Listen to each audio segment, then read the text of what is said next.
সন্দেহযুক্ত বিদেশী অবিৰণ বেগমৰ ঘৰত ৰাইজৰ দলৰ সজাতি দল। দৰঙৰ খাৰুপিটি আৰক্ষী থানাৰ অন্তৰ্গত খগজানি গাঁৱৰ অবিৰণ বেগমক আৰক্ষীয়ে আটক কৰি লৈ গৈছে বাংলাদেশ সীমান্তত। জানিব পৰা মতে অবিৰণ বেগমৰ পিতৃ মাতৃ ভাতৃ স্বামী সন্তান ভাৰতীয়, কিন্তু তেওঁ কেনেকৈ সন্দেহযুক্ত বিদেশী হ'ল। উল্লেখ্য যে অবিৰণ বেগম আৰু তেওঁৰ এগৰাকী ভাতৃৰ নাম দি ভোটাৰ হয় যদিও ভাতৃগৰাকীয়ে ভাৰতীয় বুলি ইতিমধ্যে চিনাক্ত হৈছে। অবিৰণ বেগমৰ গোচৰ চলি আছে গুৱাহাটী উচ্চ ন্যায়ালয়ত। উল্লেখ্য যে 2016 চনত তেজপুৰ জেলত 3 বছৰ 4 মাহ কাৰাবাস খাটি মুকলি আকাশৰ তললৈ আহে অবিৰণ বেগম। প্ৰতি সপ্তাহৰ শুকুৰবাৰে আৰক্ষী থানাত হাজিৰা দি আহিছিল। হঠাৎ শনিবাৰে আৰক্ষীয়ে মাতি নিছিল যদিও গাঁও প্ৰধানৰ জামিনত ঘৰলৈ যাব দিয়ে।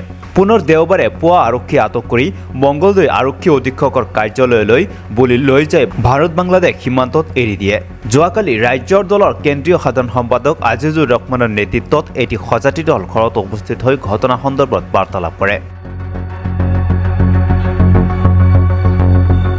আমি এনেকুৱা এটা কোলা আইনৰ অধীনত আছোঁ। আমি অসমত বসবাস কৰা আমি মানুহখিনি এনেকুৱা এটা কোলা আইনৰ অধীনত আছোঁ, যি আইনৰ জৰিয়তে আমাক যেতিয়া সন্দেহ কৰা হয়, সংখ্যালঘু মানুহখিনি যেতিয়া সন্দেহ কৰা হয় যে বিদেশী বুলি, তেতিয়া সেই আইনৰ প্ৰভিজনেদি যেতিয়া মানুহে প্ৰমাণ কৰিব যায়, তেতিয়া নথি পত্ৰ থকা সামান্যতম ভুল, নামৰ কিবা ইফাল সিফাল, বয়সৰ কিবা অকণমান ইফাল সিফাল তাৰতম্য ইত্যাদি ইত্যাদি সৰু সুৰা ভুলৰ কাৰণে হঠাৎ এজন মানুহক বিদেশী বুলি ডিক্লেয়াৰ কৰি দিয়ে। বিদেশী বুলি ডিক্লেয়াৰ কৰা হয়, কিন্তু সেই মানুহজন কোন দেশৰ নাগৰিক সেয়া কিন্তু আকৌ নিৰ্ধাৰণ কৰিব নোৱাৰে, সেয়া কিন্তু কোনেও ক'ব নোৱাৰে। আজি ভাৰত চৰকাৰে যিসকল লোকক বাংলাদেশ সীমান্ত ভাৰতবৰ্ষৰ সীমান্ত পাৰ কৰি বাংলাদেশলৈ পঠিয়াইছে বুলি কৈ আছে, সেই মানুহখিনি কোন দেশৰ নাগৰিক আজি ভাৰত চৰকাৰে কিয় তেওঁলোকক চিনাক্তকৰণ কৰিব পৰা নাই। উচ্চতম ন্যায়ালয়ত এটা গোচৰ চলি আছিলে। উচ্চতম ন্যায়ালয়ে কৈছিলে যে দুটা কেটেগৰীত আজিৰ তাৰিখত ফৰেনাৰ্ছসকলক ডিক্লেৰেশ্যন কৰা হৈ আছে, যে একাংশ কোৱা হৈছে যে তেওঁলোক বাংলাদেশী বা ম্যানমাৰৰ মানুহ বা অইন কোনোবা দেশৰ মানুহ বুলি চিনাক্তকৰণ হয়, আৰু অধিকাংশ মানুহক চিনাক্তকৰণ কৰি থকা হৈ আছে যিসকলৰ কোন নেশ্যনৰ নাগৰিক হয় তেওঁ এই কথাটো কিন্তু কোনেও ক'ব নোৱাৰা হৈছে।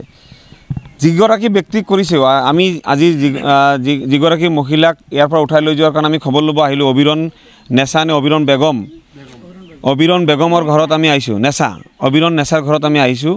তেওঁক উঠাই লৈ গুচি গৈছে। তেওঁ বিদেশী। কিয় বিদেশী? ফৰেনাৰ্ছ ট্ৰাইব্যুনেলে কৈছে তেওঁ বিদেশী, হাইকোৰ্টে কৈছে তেওঁ বিদেশী, সেইকাৰণে তেওঁ বিদেশী হৈছে।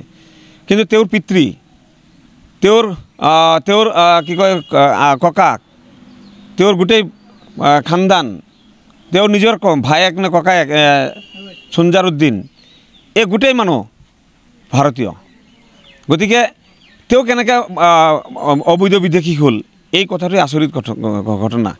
গতিকে আমি চৰকাৰক দাবী কৰোঁ যে এনেকুৱা ধৰণৰ যিবিলাক অমানৱীয় কাণ্ড চলি আছে, আইনৰ জৰিয়তে এনেকুৱা ধৰণৰ কিছুমান অমানৱীয় কাম চলি আছে, চৰকাৰে এইবিলাকক দৃষ্টি দিব লাগে আৰু অনতিপলমে এই আইনৰ এই প্ৰভিজনসমূহ শুধৰণি কৰিব লাগে, যাতে যদি কোনোবা মানুহক বিদেশী হিচাপে ডিক্লেয়াৰ কৰিব লগা হয়, তেওঁ যদি বিদেশী হয়েই সঁচাকৈ, তেতিয়াহ'লে তেওঁৰ গোটেই পৰিয়াল হ'ব লাগিব।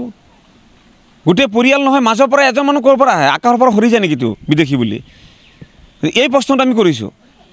মুখ্যমন্ত্ৰী হিমন্ত বিশ্ব শৰ্মা ডাঙৰীয়াক আমি কওঁ যে আপুনি বিদেশী মুক্ত অসম গঢ়িব, আমি ভাল পাম। 1971 চনৰ 25 মাৰ্চ তাৰিখৰ পিছত অসমত প্ৰৱেশ কৰা হিন্দু মুছলমান সকলো বিদেশীক অসমৰ পৰা খেদি দিয়া হওক, চিনাক্তকৰণ কৰা হওক, খেদি দিয়া হওক, আমি ভাল পাম। কিন্তু সেই এজন মানুহ মাত্ৰ বিদেশী হয়। আজি খাইৰুল ইছলাম বুলি যিজন শিক্ষকক, মৰিগাঁৱৰ শিক্ষকক চিনাক্তকৰণ কৰি তেওঁক আজি ন'মেন্স লেণ্ডত পঠিয়াই দিছে, তেওঁৰ গোটেই পৰিয়াল দেখোন ইয়াতে ভাৰতীয় হৈ আছে। আজি আজমল হুছেইন বুলি এজন আৰ্মিৰ অফিচাৰক কৰিছিলে, ছানাউল্লাহ কৰিছিলে, বিদেশী হিচাপে ডিক্লেয়াৰ কৰিছিলে। আমাৰ প্ৰশ্ন হৈছে এইটো যে বাকী যে ছানাউল্লাহৰ ভায়েক ককায়েক, ছানাউল্লাহৰ গোটেই পৰিয়াল, ককাক, ছানাউল্লাহৰ দেউতাক, গোটেই মানুহ যে আজি ভাৰতীয়, আজি কোনোবাই ক'ব যে কাগজ বনাইছে, চৰকাৰে কি কৰি আছে? চৰকাৰে কি ঘোঁৰাৰ ঘাঁহ কাটে নেকি? চৰকাৰে এইবিলাক প্ৰমাণ কৰিব নোৱাৰে। গতিকে মানুহৰ জীৱনক লৈ খেলা কৰিব নাপায়। এতিয়া যিখিনি মানুহক বহিষ্কাৰ কৰিছে বুলি কৈ আছে, আমি ছ'চিয়েল মিডিয়াত দেখা পোৱা মতে গোটেই মানুহখিনি ন'মেন্স লেণ্ডত আছে। না বাংলাদেশ চৰকাৰে লৈ আছে, না ইণ্ডিয়া চৰকাৰে তেওঁলোকক আকৌ ঘূৰাই লৈ আছে।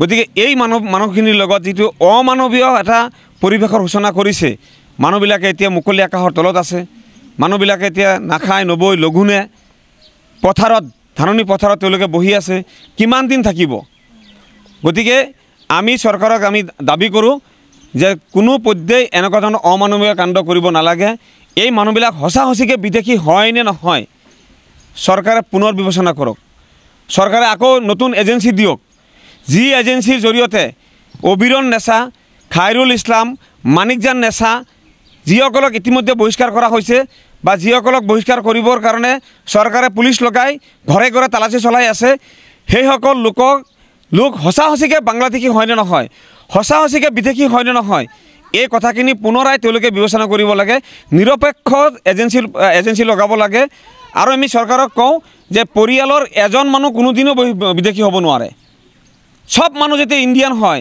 এজন মানুহ কেনেকৈ হ'ব গতিকে এই কথাখিনি আপোনালোকৰ জৰিয়তে আমি চৰকাৰলৈ উপস্থাপন কৰিছোঁ আৰু সকলো ৰাইজক আমি আহ্বান কৰোঁ যে আহক আমি মিলিজুলি আমাৰ অসমীয়া সমাজখন আমি গঢ়োঁ বিদেশীমুক্ত সমাজ গঢ়োঁ আৰু বিদেশীমুক্ত সমাজ গঢ়িব যাওঁতে যাতে কোনো এজন স্বদেশী ভাৰতীয় নাগৰিকৰ লগত অত্যাচাৰ কৰিব নোৱাৰে আৰক্ষী অত্যাচাৰ কৰিব নোৱাৰে চৰকাৰে স্বেচ্ছাচাৰীমূলকভাৱে আমাৰ কোনো মানুহক উঠাই লৈ যাব নোৱাৰে তাৰ কাৰণে আহক আমি সকলোৱে মাৰ বান্ধি থিয় হওঁ আমি দল মত নিৰ্বিশেষে সকলো ৰাইজ একেলগে হৈ একত্ৰিত হৈ আমি চৰকাৰৰ বিৰুদ্ধে চৰকাৰৰ এনেকুৱা অমানৱীয় কাণ্ড কাৰখানাৰ বিৰুদ্ধে আমি একত্ৰিত হৈ আমি আন্দোলন খাৰা কৰিব লাগিব সকলো ৰাইজকে আমি আগবাঢ়ি আহিবৰ কাৰণে অনুৰোধ জনাইছোঁ